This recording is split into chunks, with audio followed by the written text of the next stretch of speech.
is our speaker today. I am so excited to have Robert here. We had lunch together, and he knows so much family history. I would like to say a little bit about him. He is a Socorro native, as you all know. He has served as the president of the New Mexico Genealogical Society for 8 years, and he's been researching Socorro area families for decades. At present, he works at the South Valley Academy Charter School. Before that, he worked in the Juvenile Justice Center jail. Yeah, well, basically, yeah. That's the simplest way to explain it. Okay, and then before that, he was 3 years at the Navajo chapter, Tajali. Yes. Okay, so I just really think this is going to be a really special meeting with Robert. And my husband made the suggestion, if I haven't asked you about this. Okay. After you finish your talk, would the people in the audience like to introduce themselves and what family they are? Okay, after the talk? Right. Okay. And the other thing is, we ask people to bring family trees or family histories or whatever. Lorraine brought something, that's her father over there in the photograph, right? Mm-hmm. And Sherry brought a very nice genealogy over here on this side. And then there are these different publications and maps and so forth that Robert brought that you can also look at. So it's going to be really interesting and fun. So thank you. Over to you, Robert. All right. Thank you. As you said, I'm Robert Baca, and I grew up here in Socorro. I technically wasn't born here. Technically, I wasn't born here. I was born in Las Vegas, Nevada, but my family has been here for generations, and we moved back here when I was 3 months old. So I'm pretty much a native of Socorro, pretty much a native of New Mexico. And so I actually don't know quite as much as I wish I did about people here in Socorro that are living or have passed recently, but I know quite a lot about the people who were here 200 years ago, okay? So the first thing I want to do, unfortunately, one of the things that happens in life is that you have passings, and my aunt recently passed, Teresa Rios. She's my dad's sister, and she just passed recently. We didn't realize that. Oh, you did not? I thought I told you. Oh my gosh! I thought I told you. Oh, I'm sorry. No. I'm She's sorry. For those of you who may not have known, yes, she passed in March. Yes. So yeah, and it was a brief but unfortunately bad disease that just took over her. I mean, I saw her in December, didn't realize she was sick, you know. So very close to her and her sons and such. So I dedicate this to Teresa, my Aunt Teresa. Yeah. So I wanted to first I want to mention, if you did not get one, they're beige and they're probably double paged, on both sides. I do have an outline here. I'm going to change things slightly. I'm only going to do one of the stories here at the end. I realized that I was writing way too much, and we would be here for like 3 hours if I did everything I wanted to do.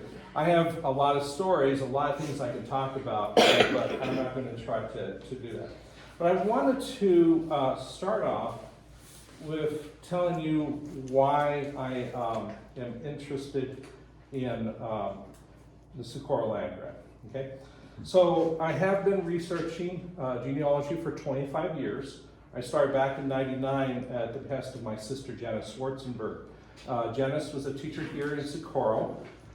She passed away in 2008. She was in a car accident. Back in the late 90s, the assistant superintendent of schools here in Socorro was a man by the name of Francisco Cisneros, right? Yes. Many of you knew him. Okay. Yes. He passed away 3 years ago. And was a very good and well-known genealogist. I mean, we all knew who he was, you know. He discussed genealogy with my sister. He would ask her a lot of questions about her family, our family. You know, he was always interested in how we were related to everybody. So Janice introduced genealogy to me. She showed me a few websites and got my interest in that. And about that time, my parents also had died. My mom died in February '99. My dad died in June of '99. With the passing of my parents in 1999, I became much more interested in finding out about my family. I needed the connection to the past. Both of my parents talked extensively about our family. I learned about the Bourguignons and the Zimmerlis, the Bacas, who were from Peña Blanca, and the Torreses, who were our relatives on both sides. I heard all the stories of from my grandmothers, and remember my connection to my great-grandmother, Delfina, who I knew and was born in the late 1800s. Okay, so Delfina Zimmerli, Torres Zimmerli. If you know Albert Zimmerli, that's his mother. My grandmother, Pablita Baca, that's my mom's mother. Okay, Delfina was their mother. Okay. All these connections, I was beginning to forget them. I didn't write down anything when I was growing up, but I began writing down what I knew. I began interviewing family at funerals and weddings. I sought assistance from genealogists and organizations. I visited libraries and websites. I bought books. I began researching earnestly, and I began writing down what I learned. After a few years, I discovered that my family and many other families were founders of the Socorro land grant. I began researching the history and genealogy of the people of this grant, and I created blogs, wrote articles, and continued to research. I filled my genealogy database with thousands of names, hundreds of stories, and I began to see a pattern. I'm an amateur historian. I don't have a lot of training in historiography. I'm a social studies teacher, but I don't have the training as a historian. However, I understand that history is a story. Okay? It is a way to organize our thoughts to try to understand the past. History is not the past. History is the story. So let's talk about the history of the Socorro land grant.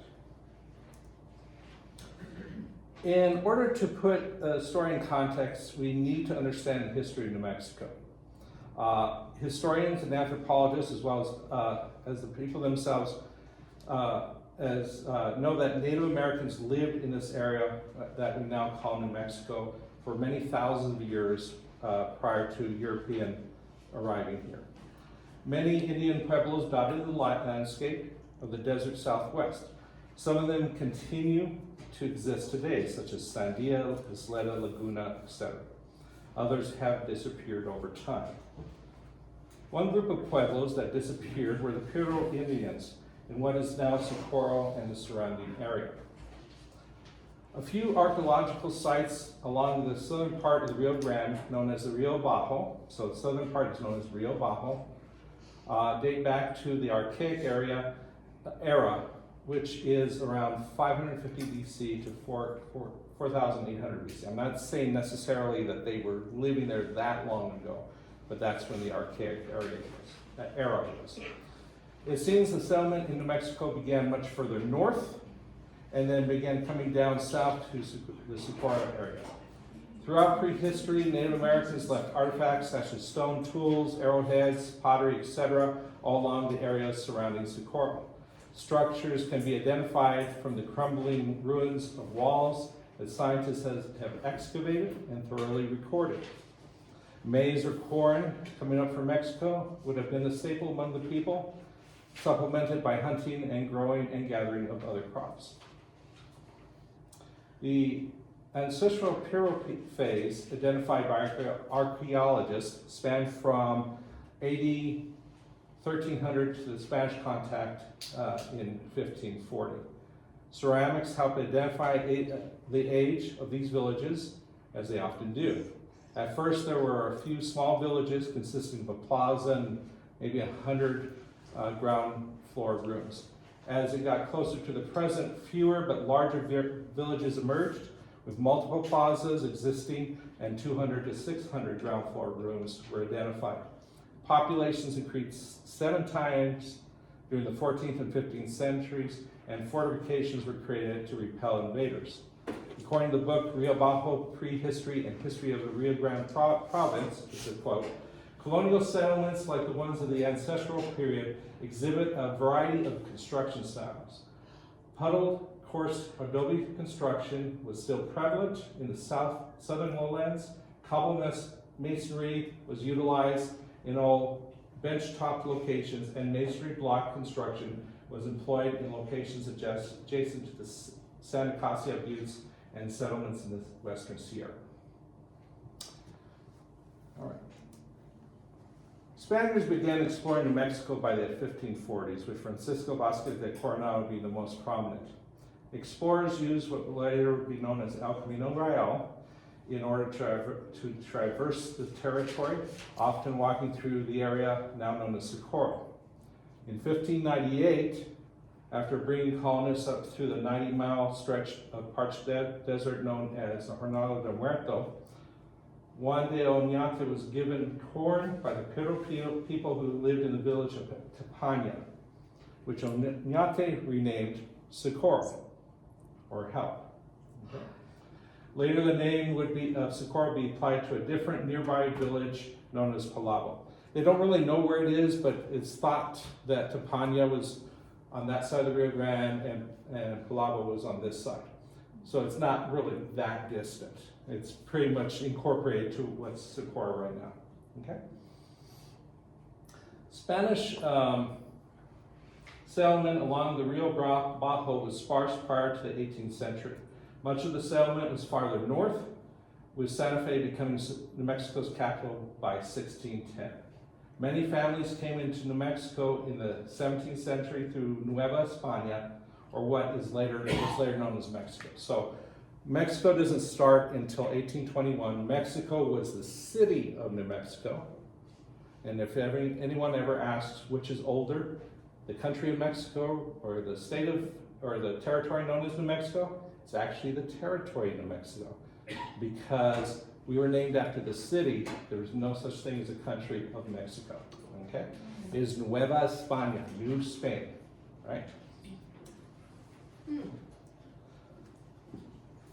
So I'm going to kind of give you an idea of some of those families that came into New Mexico in the 1600s and the 1700s who would eventually come down to Socorro.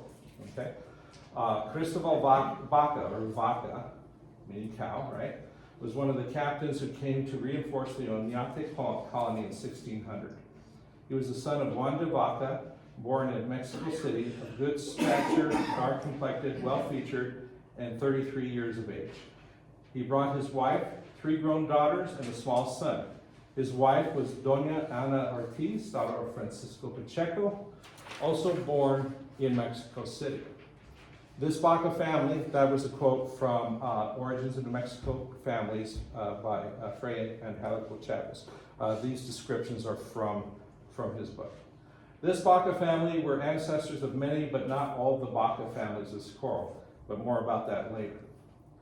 Don Pedro Gomez Durani Chavez, progenitor of the numerous Chavez family of New Mexico, finds first mention under the name in 1613 when he was a captain. He was sent to Taos to collect the governor's tribute. By 1626, when he is Maestre de Campo, or commanding general of all the royal troops in New Mexico, when he testified that he was 60 years old, a native of Yarana, and one of the founders of the Villa of Santa Fe. He was the legitimate son of Hernan Sanchez Rico and born in Valverde in the jurisdiction of the Grand Master of Santiago. That is, I believe that's in Spain, okay?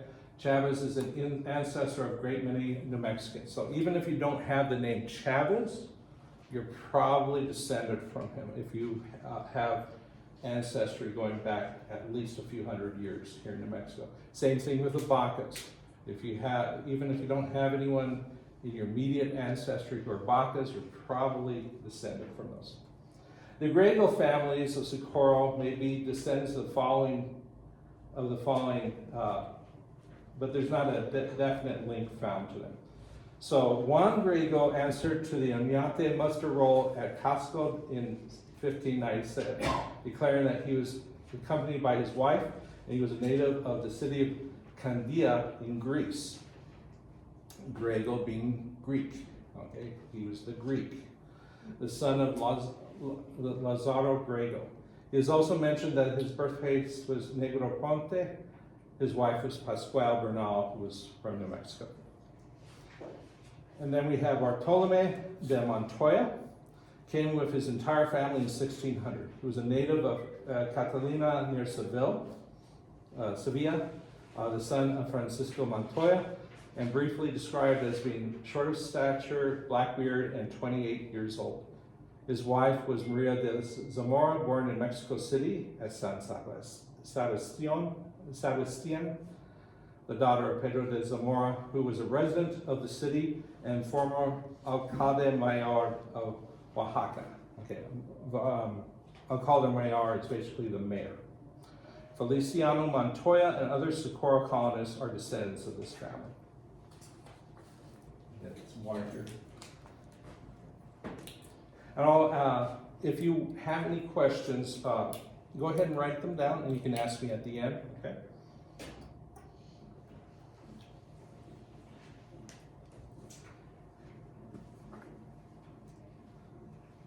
In 1680, the Pueblo Indians revolted against their Spanish overlords.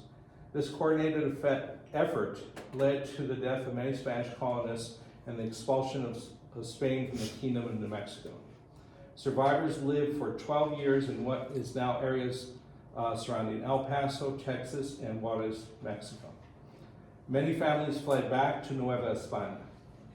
The remnant of the New Mexico colony returned with Diego de Vargas in 1692 and 1693. During that time, while they were in the areas of El Paso and Juarez, parents had more children, children became adults, and married during this period. So now we have those same families, but they have changed, okay? We have more families coming out of there because of the children growing older and the parents having more children.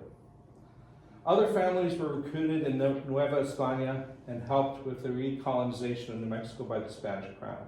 The following families, profiled in Fray Angelico's book, were the ancestors of Socorro founders. Diego de Vetia was living in Santa Fe in 1701.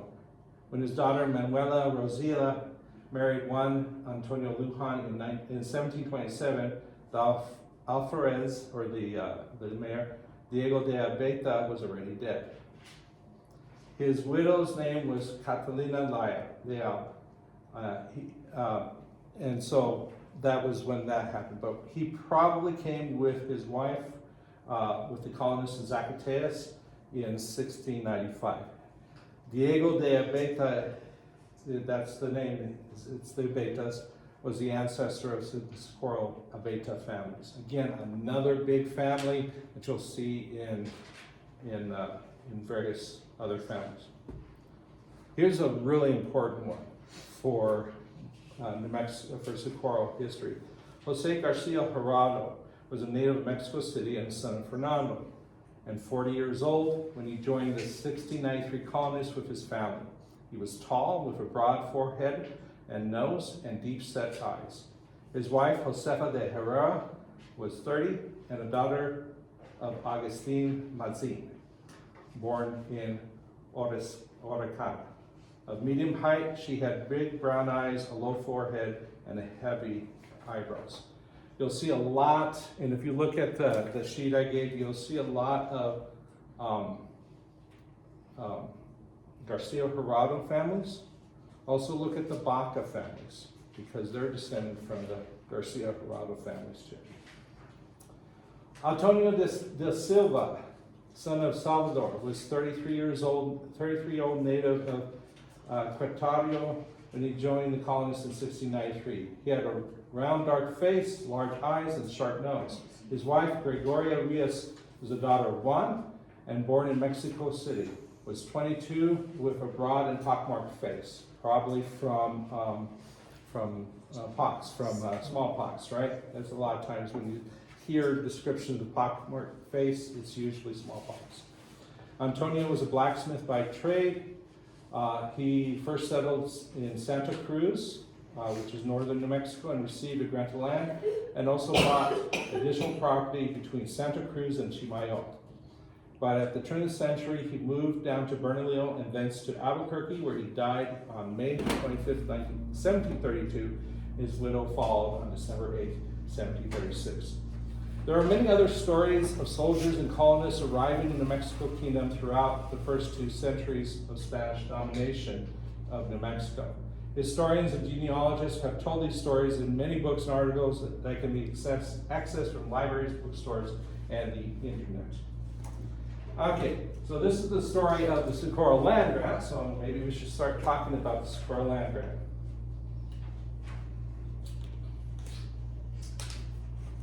The first thing I want to mention, and if you look over here, I have a couple documents. Okay? It's hard to read, the printing is not very good, but these documents are actually what I'm going to be talking about, those 2 documents that are on the other side, either side of that map there. Okay? So, on or about September 18th, 1818, Pedro Bautista Pino rode into the newly resettled village of Socorro to solicit donations for the New Mexico militia. Early that month, New Mexico's Spanish governor, Lieutenant Colonel Facundo Malagues, had received a message that Navajos had invaded the northern villages of New Mexico. Malagues, a seasoned warrior, realized early that he did not have enough supplies for his troops. He therefore sent out a proclamation requesting grain and other supplies from the people of New Mexico. It was Pedro Bautista Pino's task to fulfill this request for his governor.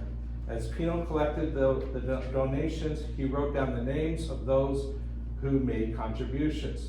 The list he created would become the first enumeration of the people of Socorro. So those names right there were written by Pedro Bautista Pino, and they list a number of people and the goods that they gave, okay? And that is a copy of the actual list right there. That's the first recording of people here in Socorro other than baptismal records and such, okay? Socorro was resettled around 1850. 70 families from Belen and other parts of New Mexico moved their households to the village. Socorro, which had been abandoned just prior to the 1680 Pueblo Revolt, had not been occupied for 125 years. Both Spanish and the native Pueblos left the area for communities near the present-day El Paso, Texas, and Juarez, Mexico, like I mentioned before. After the Spanish resettlement of New Mexico in 1693, fears that nomadic Indians would attack settlers kept the Spanish from sending colonists south of Sabanal, okay, just south of Belen, a community about 25 miles north of Socorro. Because of this, there was no permanent settlements between Sabanal and El Paso, an area of nearly 200 miles. On January 18, 1800, the Commandant General of the Internal Provinces of New Spain ordered the New Mexico government to begin settling in areas between Sabanal and El Paso. He wanted to ensure the protection of the travelers along the El Camino Real, the Royal Road. The abandoned communities of Seneca, Socorro, Alamillo, and Sevillita would be resettled. The governor ordered Alamillo to be resettled immediately, but waited to reset the other villages because he feared they were far too isolated. He thought this would leave the communities open to attack.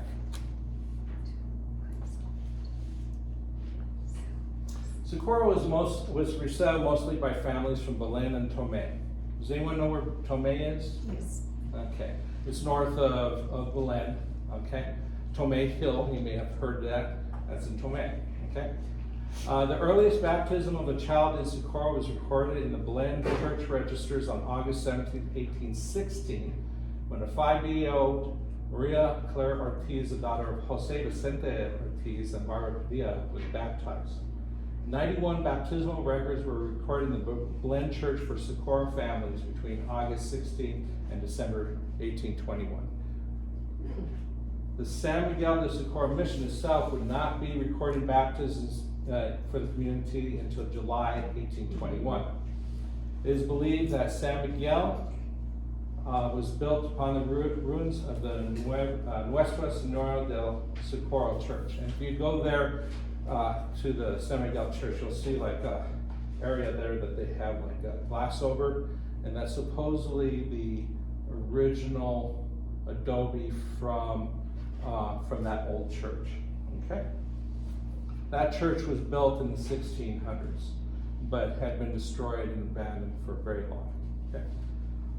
Genealogist Ronaldo Miera identified the Socorro families who baptized the children in Belen during this period. He found 38 different surnames for heads of households and additional 16 different names for the wives. He assumed that there were extended families for each of these households and figured he had found the original 70 families of Socorro. So that was one way to figure out who these families are. Okay, and it's actually a very good way, but I have a different way. Okay. Socorro settlers probably began building their community immediately after arriving there. The original order was for them to place their homes within 4 square leagues from the center of the proposed church. 1 league for each cardinal direction, so going north, south, west, east. Okay? So if you look at San Miguel Church, center of that church, a league is about 3 miles out. 3 miles in each of the cardinal directions, that would be a square league. Okay? Yeah. This measurement was later surveyed by the American government in 1896 to be over 17,000 acres. However, prior to that in 1875, Socorro residents claimed 100 miles east to west and 33 miles north to south, or about 1,612,000 acres. This was nearly 100 times the original proposed size. It appears that the residents placed their farms, ranches, and homes in areas beyond the original 4 square leagues, which is common. I mean, even though that's a lot of acres, that's not a huge amount of acres if you want to do farmland and you have a lot of people. Okay? Having to live off the land, the original settlers of Socorro had quickly become productive in order to survive. Although they may have brought provisions, they may have even been able to trade with others traveling along the Camino Real, they would have had to begin planting as soon as possible. Therefore, they may have moved to Socorro in the spring. By September 1818, these families had enough surplus produce and other items to donate towards the military campaign against Navajos. An administrator would have had to divide the land granted to sections for the various families. In Pino's 1818 list, the first person enumerated was the alcalde, or the mayor, Don Miguel Herrera. This alcalde was the alcalde of Valencia, okay, up north, a community about 50 miles north. He appears to be the administrator of the entire area and probably did not live in Socorro itself. He does not show up in any of the records of Socorro. He does, however, appear in the document for Sevillita, a community north of Socorro. As Pedro Bautista Pino was collecting donations from Socorro residents, he saw a couple of familiar faces. Okay, we're going to talk about people here. Ooh. Okay. This second person on the list was Juan Ignacio Baca. This man was married to Pino's niece, Maria Rita Pino. Maria Rita's father had was similarly named Pedro Jose Pino, who was the alcalde of Laguna decades past. It was in Laguna that Maria Rita Pino had married her husband in 1785. The communities within and around Belen were close-knit, and families that left there for Socorro were often even more closely related. Juan Dionysio's first cousin once removed was Francisco Javier Garcia Jurado, listed as Javier Garcia on this list. He was another early resident. He and another early resident, Anselmo Tafoya, petitioned the governor in 1817 requesting Socorro residents be given title of the land grant. When the governor's officials did not fulfill the residents' request, Javier Garcia petitioned the governor once again. Both times the governor ordered his subordinates to give the Socorro settlers title. Whether or not title was actually given would be a source of contention decades later when Socorro residents fought the U.S. government in court over whether the grant actually existed and as to the size of the grant. Interestingly enough, both Baca's and Garcia Jurado's descendants played an important part in those lawsuits. Juan Dionycio Baca's son and grandson transcribed a document that they claimed verified the grant, while Francisco Xavier Garcia Jurado's grandson sued the government and had 4 square leagues approved for the Socorro grant. Another cousin of both the Baca and Garcia Jurado, the similarly named Dionycio Antonio Baca, you'll see a lot of names are very similar. It's kind of funny the way the people named them. Was one of the 2 soldiers mentioned in the 1818 list, as with his wife. The document reads, Doña Ana Maria Sanchez, esposa de Tiente Don Dionycio Baca. In English, that indicates that Doña Ana Maria Sanchez was the wife of Lieutenant Don Dionycio Baca. And this is one of the things I want to point out. My list comes from those documents there. So that list that you have in the paper that on the handout, those are those people there. I made the names a little bit more modern. I brought out descriptions of people and figure out who they were, who their spouses were, and all that. But that's where I'm getting my list from. It's from that 1818 document. Okay. So let's talk about, I was talking about Garcia Jurado, and I talked about Jose. Well, he had a son named Ramon, and this is the person we're going to talk about here. The Baca and Garcia Jurado families were related through a common ancestor, Ramon Garcia Jurado. Ramon Garcia Jurado was born in Mexico and arrived with his parents in New Mexico in 1693 as part of the recolonization. Unlike the Baca family who arrived in New Mexico in 1600, the Garcia Jurado family were not part of the older New Mexican families. That didn't hurt his political aspirations though. He became the alcalde of Bernalillo and the surrounding pueblos in 1732. Also, his name could be seen prominently at Almaro Rock, where he chiseled in his signature on the way to Zuni in 1707. So if you ever see that name, that's an ancestor, well, one of my ancestors many times, and an ancestor of many Socorro people, okay? Ramon's daughter Petronia was the grandmother of 2 Baca cousins. The 2 Baca cousins, so we were talking about Dionycio and Juan Dionycio.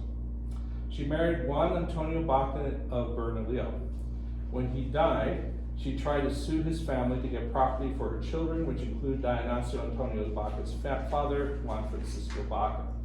She apparently did not get much though, and she had to leave her home in Bernalillo to move to be with her daughter Rafaela Baca, who herself had married Diego de Torres, one of the founders of Belen. Petronia's other son was Juan Felipe Baca, also known as Garcia. He was born 2 years after Petronia's husband had passed. So think of that, 2 years, okay? And this is in documents, this is from a prenuptial investigation. But apparently he was given the name Baca, the Baca name anyway. He is the father of Juan Dionycio Baca. So, we don't know who his father is. So he's probably not a Baca, okay? But he took his mother's dead husband's last name, okay? So half of those Bacas may not be Bacas. Maybe she had relations with another Baca, we don't know. DNA would have to be done to figure that out. But regardless, they're all related to her, okay, all those to Petronilla. I did a whole paper on her, by the way. It's really interesting. Of the names enumerated in the 1818 list, most are men. However, wives are listed in lieu of their husbands. The aforementioned Doña Ana Maria Sanchez is one example. This may indicate that her husband was away at the time, possibly fulfilling his military obligations. Don Javier Garcia's wife, su esposa, is mentioned, although not by name. Javier Garcia himself is listed separately. This may indicate that his wife had property of her own. Miss Gertrudis Muñez, the wife of Antonio Godelay, is on the list. The unnamed wives of Jose Padilla, Joaquin Aragon, Anselmo Tafoya, and Antonio Trujillo are mentioned. This may indicate that these men were also away, although Anselmo Tafoya is also separately named on the list. Another name on the list is Lara Barella, a widow. By doing a little investigation, we can flesh out the story of anyone on this list. 70 people are listed by name or by relationship on the September 1818 list. By comparing these names against baptismals, marriages, prenuptial investigations, death, and census records, we can find out who these people, their spouses, their children, and parents were, and where they came from. We can also figure out their approximate or actual dates of birth, marriage, and death. We know that other families they are related to. Many of the Socorro Grant families were related by blood, or by marriage, or by both. An example of this is the aforementioned Barbara Varela. This woman appears to have been the widow of Juan Trujillo. Her son, who may also be on the list, is Manuel Antonio Trujillo. He is probably the one listed as Manuel Trujillo Maciano. And I don't know if I pronounced it right. Maciano may actually, and this is one of these questions I think I asked Francisco. Maciano may actually be the word miliciano, which means militiaman. Okay, so it was his title, it wasn't his name. Okay, that confused me the first time I saw that. Manuel Antonio Trujillo was married to Ana Maria Garcia. This couple are shown in the 1833 census of Socorro and 1845 census of Polvadera, a small community north of Socorro. The ages of these census records indicate that Manuel Antonio Trujillo was born between 1781 and 1785. In 1833, they had 2 young Native American girls living in their household, possibly adopted and probably their servants. In 1845, they had 1 young boy, Jose Anastasio, 9 years old, living with them. Once again, we have a family that is related to another family on this list. Manuel's father-in-law was Francisco Javier Garcia Jurado. Again, you're seeing all these names. Everybody's marrying in, all this sort of stuff. So you see all this, okay? Although most families were either from Belen or Tomé areas, not all were. For example, Miguel Pereira and his wife Maria Martina Marquez had roots in the Rio Riba, the upper river, rather than Rio Bajo, the lower river. If you ever want to know where the Rio Bajo and the Rio Riba kind of split, the general consensus is the La Bajada, yes, La Bajada, coming down from Santa Fe. So that's the general consensus. Some people will say it's Bernalillo down, they'll say it's Albuquerque down, they'll say it's Belen down, but regardless, there is a split, and it's usually La Bajada is the split, okay?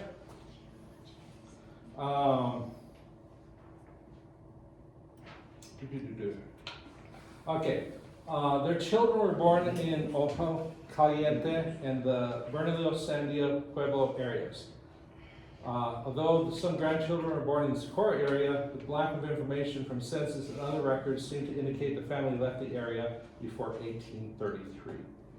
Some of the Socorro residents in the 1818 list show Hidalgo roots. These minor nobility have the title Don and Doña. Okay? Often these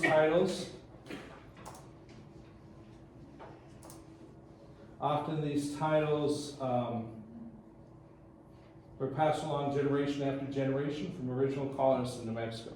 It showed that these families had bravely settled in dangerous areas and developed the land they were given. The hidalgos in Socorro included the alcalde Miguel Aragon, Juan Danaso Baca, Javier Garcia, Pedro Garcia, Feliciano Montoya, Batista Chavez, Ana Maria Sanchez, and her husband, Lieutenant Danacio Baca, and Diego Sanchez. Having these titles of nobility did not mean that these families were wealthy. Okay? It's not like they're living in a castle. Okay? This is New Mexico. In 1846, American George Ruxton complained, "The appearance of Socorro is that of a dilapidated brick kiln or a prairie dog town. Instead of from these animals, the New Mexicans appear to have derived their style. Indeed, from these animals, the New Mexicans appear to have derived this style of our architecture." Ironic that these type of prairie dog houses that Ruxton derided would one day influence the sought-after New Mexico Pueblo architectural style. I mean, look around New Mexico. That's what we base this on. Okay, but like beans and Mexican food and stuff that was considered lower class now, everyone wants to eat that now. So, same thing with these adobe style houses. They may all be stucco, but we still, we still look at this. I mean, this building itself is testament to that. I'm getting a little tired here, so I'm going to stop for a minute. If anyone has any questions right now, before I go into the last part, feel free to ask me questions. Yeah, I'll say one thing. You made mention about the food of Mexican. Well, there's a big difference between Mexican food and the New Mexico food. Oh, much different, much different. Mexican food is more vegetable than New Mexico is just beans and chili. Right. Basically, there's a big difference. Oh, it definitely is. I have a lot of students who are from Mexico, and they will tell me that New Mexican food is nothing like it. Same thing with Spanish food. Spanish food is nothing like Mexican or New Mexican food. Nothing. It's just like say burrito. What I knew a burrito was nothing more than crackings from what they call the enuto during the time of matanza, and made it in a ball with corn, milled corn, and then baked in the oven. And then smothered with red chili. That was a burrito. That sounds good. It does. Did you have a question back there? Yeah, on your list here, you have origins, A is for elephant, B, Benin. Yeah. With the B for Benin, does that include Clement? Does that include what? Clement? Yeah, I would. I didn't differentiate Tomé from Belen. So yeah, around the same area. It is kind of a different area. Same thing with Isleta. Isleta, the Isleta church basically, for one, at one point was you have Belen and Tomé and all that going to them before they had their own churches, but was also what we now know as the South Valley, Pajarito, Los Padillas, all those little areas right down there. The Isleta church was the one that serviced those places. So, yeah, I probably should have put Tomé. I was just a little lazy. But if I put Belen, I'm also including Tomé in there. Okay? Yes? Any idea when your Mijo family, there's a lot of Armijos in this area. I don't know specifically. I don't think I have Armijos on here, do I? I don't know. We had the governor of Armijo, but I don't think he was related to those. It's really difficult to figure out exactly who he is. I mean, he can, but it's really difficult. And so I don't know where they came in. A lot of families came in later. And not necessarily to Socorro, but like Lematar and other places like that. For instance, my dad's Baca family are from Peña Blanca. Okay, my mom's Baca family is from here. Okay, my dad's family came in 1850, and my mom's family was here from the beginning. The Lunas were another ones that came in later to Lematar and various places like that. So you'll see these names that start coming in. Actually, I think there were some Lunas down there too. Let's see, did I have a Luna or two? I may have had a Luna or two. Yeah, yeah, but it's not the same Lunas. I mean, they all kind of meet somewhere, right? Yeah, it's so you'll see a lot of these people coming in different times, you know. You know, just to settle. I mean, you know, New Mexico was growing, so they needed farmland. They had to move somewhere, so they moved to Socorro and surrounding area, which was a lot less populated than other areas. Any other questions? Okay, on my syllabus here, or outline, I mentioned 3 different stories. I kind of ran out of time putting this together and then realized that first story was a little long, so I'm not doing the second and third. I have done things about the blended Garcia, Baca, Torres family, and about the Montoya family. Just to give a brief on that one, it's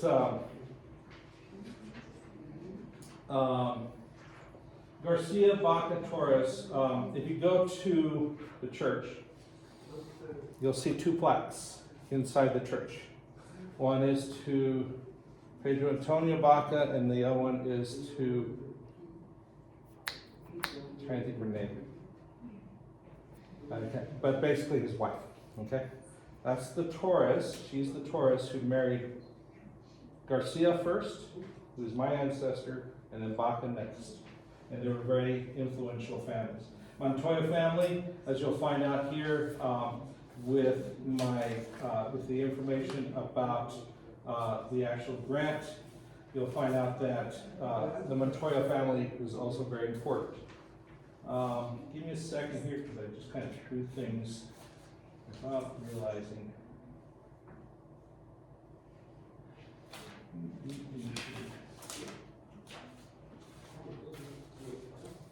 Legal issues. All right, let's talk about legal issues. I'm not a lawyer, so it's not going to be very detailed. One of the things I want to mention is that there's a really good summary of all the land grants here in New Mexico done by J.J. Bowden. Okay, he did this in 1969 for his thesis at it's some Methodist university. I can't remember what it is, but it's called Private Land Claims in the Southwest. Really good summaries of all the land grants. He has a few pages for Socorro land grant. I've also looked at the actual documents.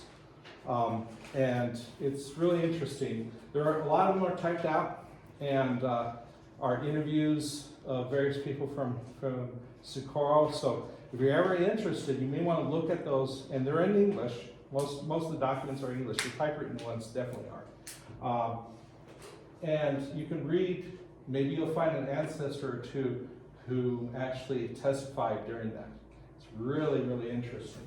And they all talk about what they expect, what they think the grant was, or if they were challenging it, they'll say why they're challenging it and stuff like this. Okay.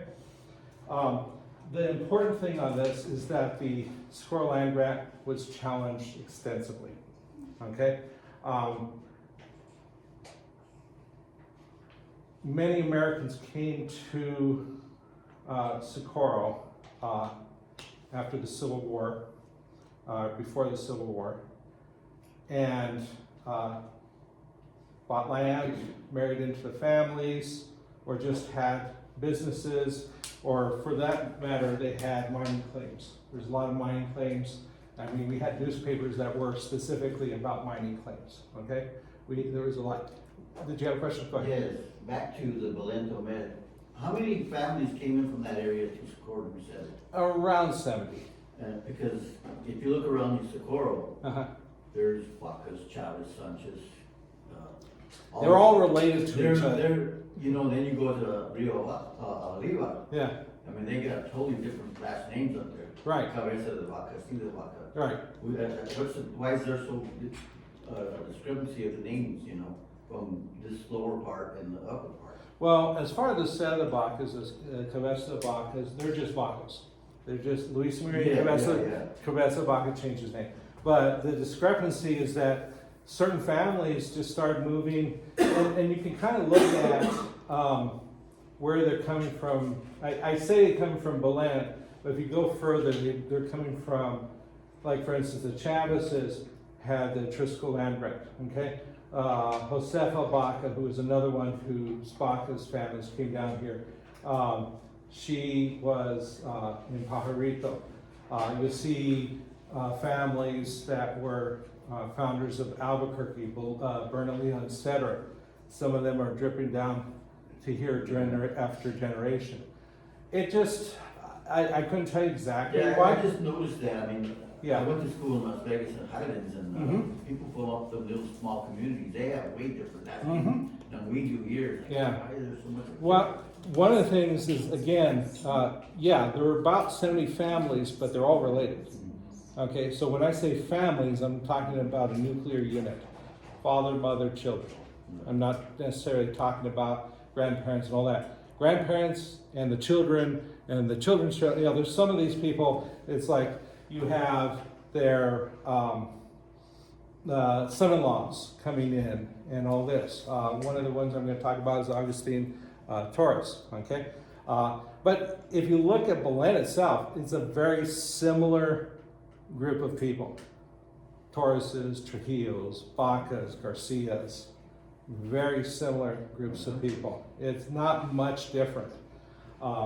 And so again, again, you're talking about maybe about 70 families, but they're all related one way or another, okay? Most of them. Excuse me. Yes, go ahead. Do I understand that Cabeza de Vaca, they just dropped the Cabeza de and kept the Vaca? So- See the Vaca. Yeah, That's so fine. Cabeza de, let me give you a little history about Cabeza de Vaca, because that is actually my line, okay?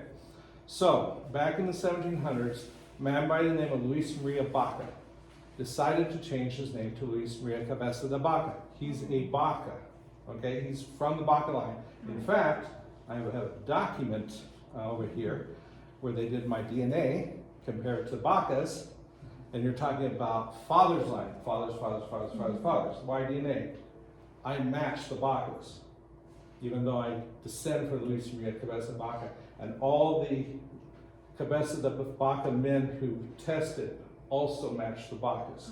These So are- it's just another Baca. He changed his name. Now, going back to that, the name Cabeza de Vaca comes from a military campaign in 1212 AD in Spain, where a Spanish king needed to get through a mountain pass and to fight the Moors.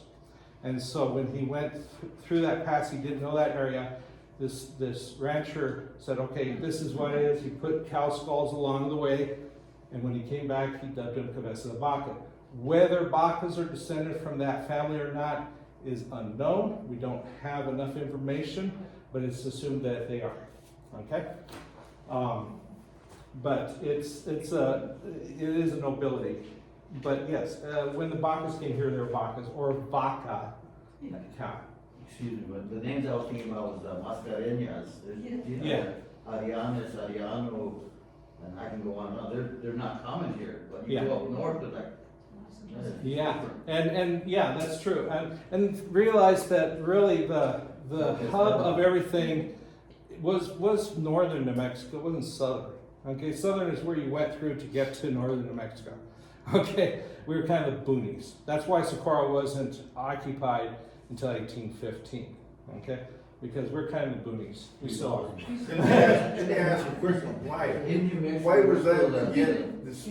Okay. It was coming from Mexico up. Why was it Socorro and Las Cruces, Belen, more recognized as northern New Mexico? Because, well, later on it would be trade, with the United States. For not until Mexico had its revolution. did they actually allow Americans to come in. But once they did, they kind of came in through from Las Vegas and Santa Fe and all Santa Fe Trail, right? And so, but that's where the government was. It was in Santa Fe, okay? When they came up, they realized this is all dry, okay? You go up north, it's much wetter, okay? There's much more places to grow and stuff like that. It's a lot more conducive to life than down here. So this was the area you went through to get up there, okay? And let me explain this. I'm going to explain to you why, no, I did kind of explain it. Basically, they needed Socorro as a place for people to stop in order to get up there, because there was too much distance in between Sabinal and El Paso where people couldn't stop. And again, where are people coming out of? They're coming out of Hernando de Muerto, 90 miles, no water, okay? Up here to Socorro. That's why Socorro is Socorro. They got help when they got here, okay? So this is pretty barren. So Santa Fe, Las Vegas are the places where people wanted to live. Northern New Mexico. Okay. Let me go ahead and continue though, because we are running out of time here. Let me talk about the legal issues, and I'll take more questions later on too. In the latter half of the 19th century, there were 3 court cases brought up by the heirs of the Socorro land grant. J.J. Bowden in his 1969 thesis. By the way, if anyone ever wonders if J.J. Bowden is male or female, because his name is Jocelyn, look up his obituary. He's male, okay? He has a wife, he was in the military, all this sort of stuff. Yes, he is male, okay? I think it's Jocelyn Jean, so a lot of people thought he was female. In his 1969 thesis, Private Land Claims in the Southwest, analyzed and wrote short historical summaries of New Mexico land grants. I even put her on here. His summary for the Socorro land grant and my analysis of the actual court documents are the basis of the following section. The first case in 1875 was brought before the Surveyor General James K. Proudfoot. So now we're in the U.S. Period, okay? And resulted in a favorable decision for the heirs. Since the original grant title did not exist, a document purporting to have been signed by the last Mexican governor of New Mexico, Manuel Armijo, was entered into evidence. Don Ignacio Vigil, who had been the secretary in Armijo's military department, verified that Armijo's signature was genuine. Actually, his handwriting was genuine. Proudfoot approved the use of the document as a title and assigned 1,612,000 acres to the grant. 100 miles east-west, 33 miles north-south. Accusations of fraud were brought up after the Surveyor General's report were filed. Accusers claimed that Manuel Armijo's document was a forgery due to a specific case and alleged widespread fraud in New Mexico land grant claims. And that's, yeah, you're talking about the Santa Fe ring. You know, they're stealing everybody's land at this point. Okay? The U.S. Congress did not approve the grant. Ultimo Montoya, the great-grandson of both Antonio Montoya and Dionisio Antonio Baca, who are both founders, brought a lawsuit in 1897 as a trustee for the original grantees and their heirs. Many Socorro residents, both Hispanic and Anglo, testified in the case. Handwriting experts were brought in to examine Armijo's document and declared it a forgery. Samuel C. Meek, if you ever see Meek Street, that's named after him, a landowner in Socorro, testified that Luis Maria Baca produced the document in 1870. Luis Maria Baca, see that right down here? Okay. Luis Maria Baca was the son-in-law of Governor Armijo and claimed that he found the document in the deceased governor's papers. Meek claimed at the time he questioned the validity, at the time that he saw it, right? He questioned the validity of the document, telling Baca that he recognized Baca's handwriting on the document. Baca was not able to testify in his own defense as he had passed away previous to this case. Luis Maria Baca's wife, at the time, not the governor's daughter, was a cousin of Meek's wife, and Meek knew him well, very well, personally and professionally. The Baca is a common name here in the Socorro area. Luis Maria is actually not closely related to the Socorro Baca families. This is one of those set of Bacas that came down here, okay? He and his brothers, which includes my second grandfather Martin, arrived in Limitar in 1850. So he was not part of the grant, even though he had the same name as a lot of the families here. So, but he was a lawyer, so he was representing them. And he is named after his grandfather, Luis Maria Cabeza de Baca. You see a lot of Luis Marias in that family. Okay. The court denied Montoya's claim, saying that even if Armijo's document was valid, Armijo did not have the authority as a Mexican governor to approve a Spanish land grant. Candelaria Garcia and the city of Socorro brought another case against the government over the grant.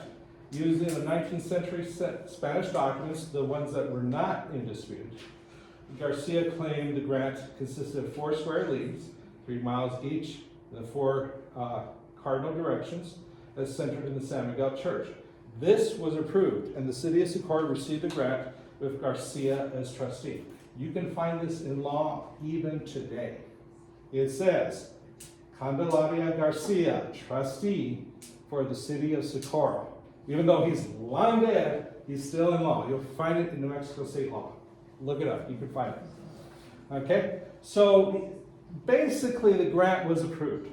I don't have a whole lot of information on that, but it was given to the city, not to the people.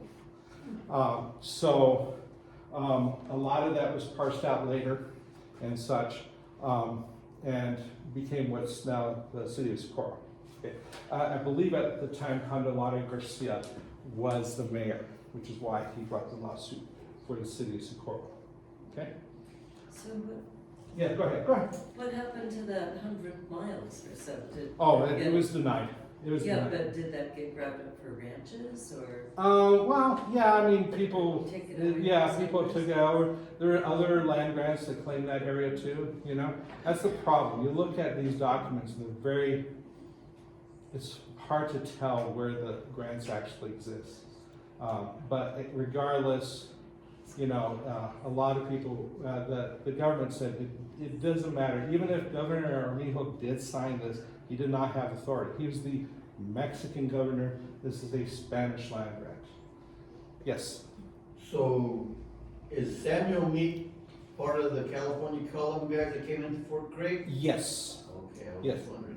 Yes, he is. He is. Yeah, he's one of California. One of the things I had a discussion with the people I went out to lunch to today. California Street is named after the California Column, the group of soldiers, thousands of soldiers that came to New Mexico to fight in the Civil War here. Okay. Yes. Back to your statement that the land grant for Socorro was given to the city of Yes. Socorro? Yes. Was that unusual to give it to a city? Was that unusual in New Mexico? I don't know enough of that to answer that question, unfortunately. Yeah, I know that there were a few, but that writing, I have not seen that writing in law for any other place. I haven't even seen any other land grants written into law. That's written into law. If you look, it hasn't been removed from the law books or anything like that. You can find it. I found it many years ago. I'm like, oh, there it is. It's still in law. Yes, did you have a question? So to answer her question, would the dialogue have been between whomever donated and the mayor?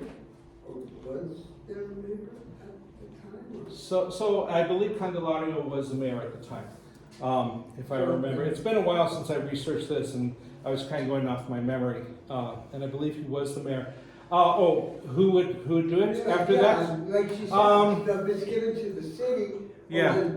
Was there a person that, clearly there had to be somebody who said, received it, thank you. Yeah, that I don't know enough about. I just wondering. Yeah, I don't know. I'm pretty sure there's no land to be parsed out by now. But if anyone else knows more about that, please let me know, because I'm always interested in finding stuff. I couldn't find anything specific. I've seen some land that Candelaria Garcia has given off, including to Home Bursum. Senior, okay, and stuff like that. But I don't know anything else. Basically, I think at the time it was just assumed that the land had already been bought by various people or were owned by various people. We're not going to mess with it, okay? This is one of the reasons why Samuel Meek was so adamant. He had bought land, you know, and he was like, I don't want to lose my land, okay? And so he was arguing against this.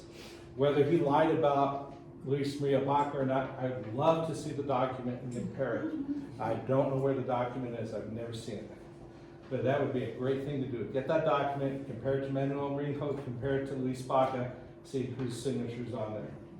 Because I don't trust the authorities that figured that out. They brought in bank presidents to analyze these things. Because who knows about signatures? People who work at banks, right? So they had bank presidents and stuff like that analyze it. Not the best forensic examination, and probably biased. Okay.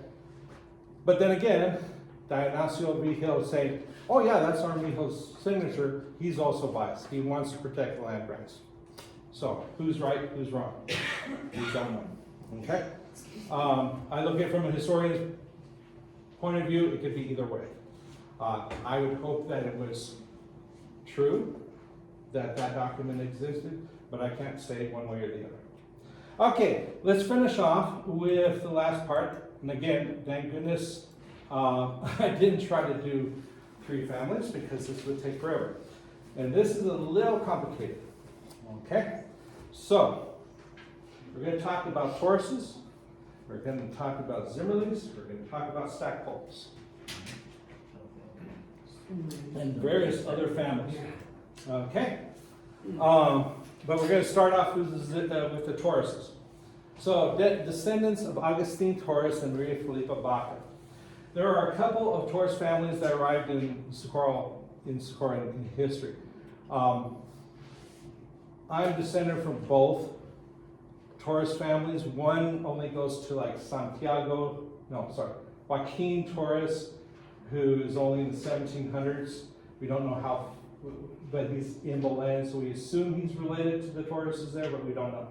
This one goes all the way to Diego Taurus, who founded Belen. Okay, so there are a couple of Taurus families that arrived in Socorro early in its history. One of them is the family of Agustin Taurus and Maria Filipa Baca. Maria Filipa is the daughter of Dionisio Antonio Baca and Ana Maria Sanchez. They're on your list. One of the founding families of Socorro. We don't know exactly why Agustin and Filipa came to Socorro, but it might be the fact that Agustin had an illicit affair. According to a prenuptial investigation, so before he was married, Agustin admitted that he had sex with Maria Filipa's first cousin. By the way, this seems to have been a very well-known thing because there were a number of people who testified on this. Oh yeah, we know that he had sex with her. Yeah. And this is being testified in front of the church, right? The church is investigating this. Okay. This could have sidelined their marriage as it was considered incest, even though Augustine was not actually related to her cousin. So having sex with your intended cousin could be considered incest. Okay? Don't ask me. There's plenty of instances of incest, but for some reason they consider that. The Bishop of Durango granted the couple a dispensation in order that the local priests publish the marriage bans 3 times before conducting the wedding, which was not unusual. In the meantime, the church was going to continue investigating the matter in case more information could be found. Although the marriage began with a rocky start, Agustin and Maria Filipa's marriage was successful enough to produce at least 9 children. Their first son, Jose Ricardo, was baptized in Belen in 1808. By 1818, Agustin and Maria Filipa's 5th child, Antonio, was born in Socorro, although still baptized in the Belen church. The 7th child, Santiago, was born and baptized in Socorro in July 1823. So that shows the progression of first in Belen, now they're living in Socorro, they're baptized in Belen, now they're living in Socorro and baptized in Socorro. Okay? Let's talk a little bit about Agustin and Filipa's descendants. descendants. Jose Ricardo married Gertrudis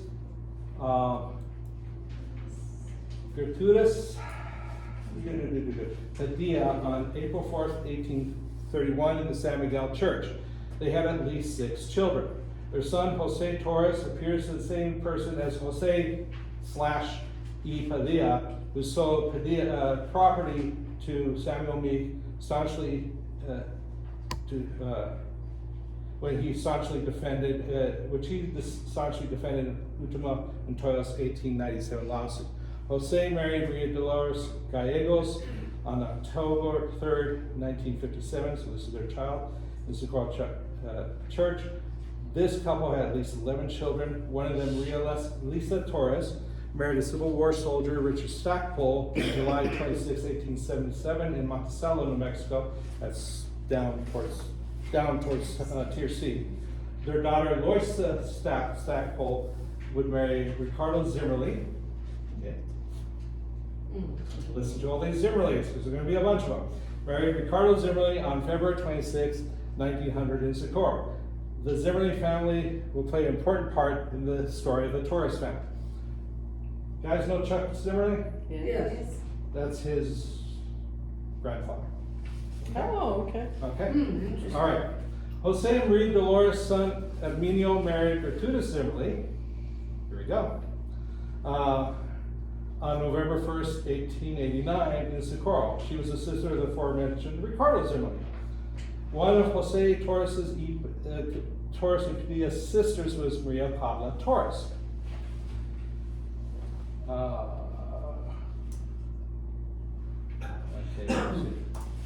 Okay.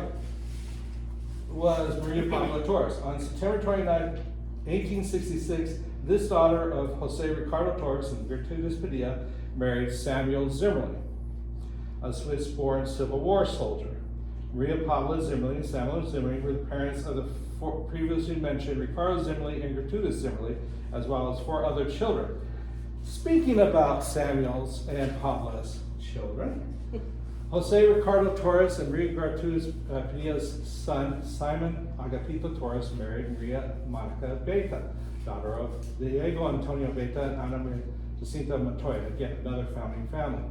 Simon Torres and Maria Monica's Beta's son, Jose Valentin Torres, married Maria Josefa Ortiz in Santa Fe. Jose Valentin Torres and Maria Josefa Ortiz's son, Jose Epitacio Torres, married Guadalupe Padilla on April 25th, 1889 in Socorro.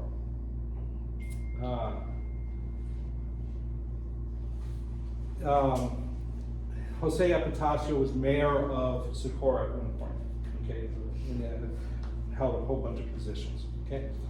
Jose Epitacio and Maria Guadalupe Padilla's daughter, Delfina Torres, married Esteban Zimmerli, another son of Samuel Zimmerli and Maria Pabla Torres, on April 26, 1908 in Socorro.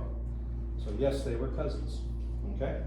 But I think it's first cousins once removed. Esteban died in 1936. However, Delfina Torres Zimmerli lived long enough for me to know her. She died in 1978. She's my great-grandmother, and of course, Esteban is my great-grandfather. My maternal grandmother's mother. So my maternal grandmother is Pablita Zimmerli Baca, my mom's mom, okay? And that's how I'm related to the Zimmerlis. Anyone who has been in Socorro long enough knows that the Zimmerli, Stackpole, and Torres families. Now you know how all these families are related. It's not that unusual for families in Socorro to intermarry among themselves. This is an idea that genealogists call endogamy and occurs when a population is small and transportation is limited, okay? Think about this. When that last Zimmerli, Esteban, was married, it's 1908. We had a few cars, but probably not many here in Socorro, okay?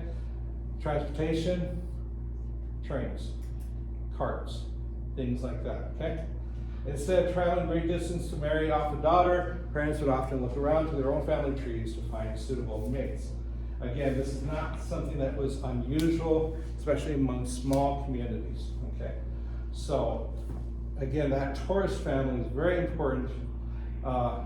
you know, have two Civil War soldiers married into the family, and then their children married into the Torres families again and stuff like this. So it's again a lot of mixture in there. Not unusual. Okay, things that we would consider wrong, like first cousin marriages, women being married at 14, not unusual. Okay, it was something that's very common. Anyhow, that's about all I have for this. Does anyone else have any questions? Does anyone have any questions? Anyone? Yes, go ahead. So in, maybe not in the information that is relevant to today's topic regarding the land grant, but my family's from San Marcial, Uh-huh. so down south. Right. A lot of the information you brought up is bringing up the land and Sabinan. Mm-hmm. Yeah, San Communities Marcial. north of Socorro. So have you created or have additional or any information regarding Tiffany and San Marcial? A little bit. I mean, a lot of the Socorro families ended up in those areas too, you know. But Or they came here whenever it flooded? no, well, they did, but they went down to San Marcial first. San Marcial is much younger than Socorro. And so they went down there when it flooded. Yeah, many came back. But I know of Torres families, for instance, that went down there. And then if you look at places like TRC or TRC area, I mentioned Monticello. I know of a lot of families that go there. I mentioned one of the families, the Torres family. There was also Borgognons and Montoya families that went down there. So did Magdalena and Socorro Kind of. created at the same time? No, Magdalena is younger than Socorro. Okay. So, Magdalena is more of a mining town, Yeah. okay? And the mines didn't start until the Civil War soldiers started coming here and all that. So you're talking 1870s, 1880s. So Kelly is- Mines was. Yeah, Kelly is so a lot of those areas, Kelly, Magdalena,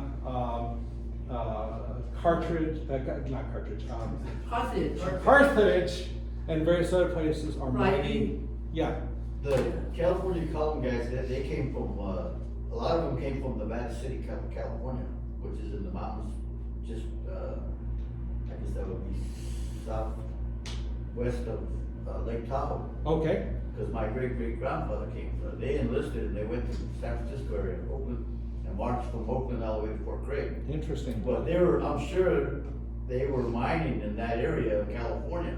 Probably, So when yeah, they got to Fort Craig, yeah, they did their time. yeah, And then they were keeping the Indians in check, to the west of Fort Craig, right, which is Monticello, Chio. yeah, There was all mining camps there. Right. So they still had that bug. yeah. When they got out, my great-great-grandfather stayed in that area, Yeah. till finally he came to Socorro. Well, yeah, well, think of, who is your great-great-grandfather? Joseph Emerson. Emerson, okay. I don't remember seeing that name, but I'll look that one up. Yeah, there was a number of, this is one thing that is kind of interesting about Socorro, because you look at other places, northern New Mexico especially, you're not having at that time period, 1860s, 1870s, you're not having Mexicans marrying into Anglo families. Socorro you are, okay? Because one, they wanted to kind of get in with the families are here, they know where the land is and all this sort of stuff. And two, there's not a whole lot of Anglo women here.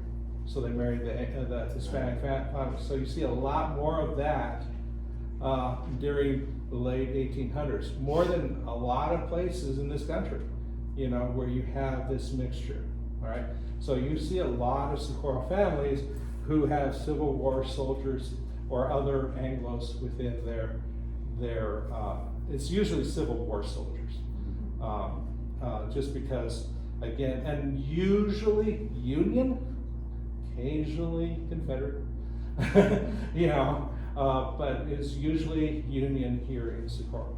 Okay, yes, I'm interested in history of San Antonio, okay, because I know that there was Spanish contact very early, and the original church there was founded in 1610 Okay. and was a rival of, to be the oldest church in New Mexico, but it was destroyed in an earthquake. Yeah. So did little San Antonio have any continuous?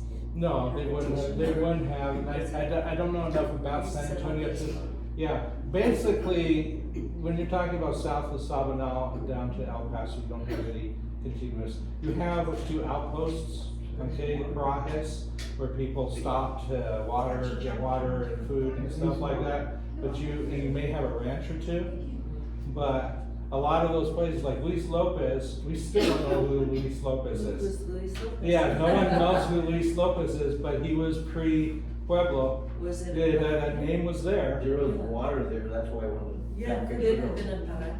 Yeah, probably. So regarding that, yeah, basically, like I said, anything south of Sabinal, there may have been a ranch or two. There probably were Native Americans who were living in the area, though a lot of the Puro had left. They were the Pueblo Indians that did not fight the Spanish. So the Pueblo Indians that said, protect us. And so they went down to El Paso. Some of those people were descendants of those families who are now trying to reclaim their Puro ancestry, Yeah. but they don't have the traditions. Yes. And I've always wondered, why did they not return with the Spaniards 12 years later? Yeah, that's a good question. I don't know. Maybe the Spaniards didn't want them to come up. Although, there's many times that Spaniards brought natives in here. And, so one of the things, and I want to dispel any sort of thing. A lot of people will say, I'm Spanish. Well, yeah, you might have Spanish ancestors, but we are a mixed people. We're mestizo, okay? We have native blood in us, and maybe even African blood, depending. There weren't a whole lot of Africans in Mexico, but there were some. And some of those Candelarias are African mix, okay? And a few others. But you don't see a whole lot of Candelarias in Socorro either. No. But you have a lot of people. So when the Spaniards came up into New Mexico, they were bringing servants and such like that who were native, many of whom married in. When they were here, they tribes would fight other tribes and take captive children and sell them to the Spaniards. Let me explain one other thing too. So slavery kind of existed even past 1860 here in New Mexico. It was considered, they were baptized and they were parts of the family, maybe some of them, and they could get their freedom. Many did. They're genicidos, the people who are not tied to any specific, because they didn't know what they were, right? They were kidnapped as babies. They don't know what they are. They don't know their traditions. And I have a few of those ancestors too.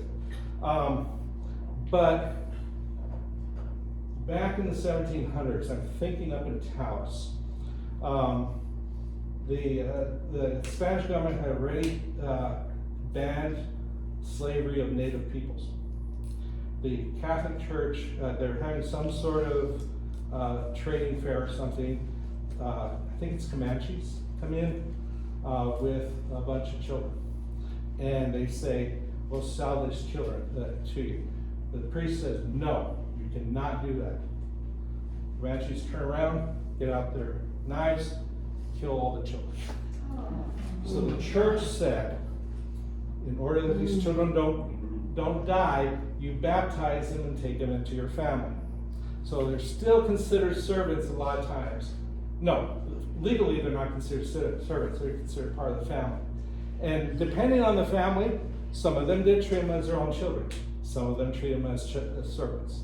Okay? So a servant, is that like a slave? A slave, basically a slave. I've seen some of my family history. Yeah, And they and have servants. you'll see that they'll say servants because slavery was illegal. Right. But usually it was not like African slavery in the United States. Usually you can get your freedom. And oftentimes they would do things like, okay, we have all these Sandinistas, what are we going to do, who are free, what are we going to do with them? Oh, let's put them at the outskirts of this town so they can protect us from the Navajos who are attacking. So they were like, here's the cannon fodder for them, okay? So, okay, I don't wanna get off, but what Indians were here mainly that that they were keeping the Spaniards out? What, Apaches, Navajo? Oh, yeah, Because yeah, I did my DNA a few years ago, and, Yeah. at first I was more indigenous, they call it. yeah, And then recently I'm 31% Spanish yeah, and 20-some indigenous now, but, Yeah. and everything else. yeah. But I was just wondering what Indians were here that. So if you wanna know what your DNA probably is, you probably have some Mexican, okay, Mexican Indians, possibly Aztec. I have, Yeah, and various I have- other, I mean, people always say Aztec. The Aztec were actually a small population of Mexico. There were other 1% Maya. Yeah, and you know, maybe Mayan and various other things like that. Then when they came up here, a lot of times, it was not unusual, especially after the Pueblo Revolt, and a lot of women were kidnapped, a lot of Spanish women were kidnapped, raised, and they were kept in the tribe, and then had children with the tribal members. There was that mixture of the Pueblo Indians. And here's another thing, those women who got kidnapped didn't want to go back to the Spaniards because they were treated a lot better by their Pueblo husbands than they were by the Spanish husbands. So who were the northern, I didn't have northern I think Indians, whatever that is. this is Yeah, really very interesting, but yeah. I think if you wanna continue I'm asking sorry. Robert, that's so fine. Okay. It's been really interesting. Yeah, and I'm gonna go ahead and shut this down too.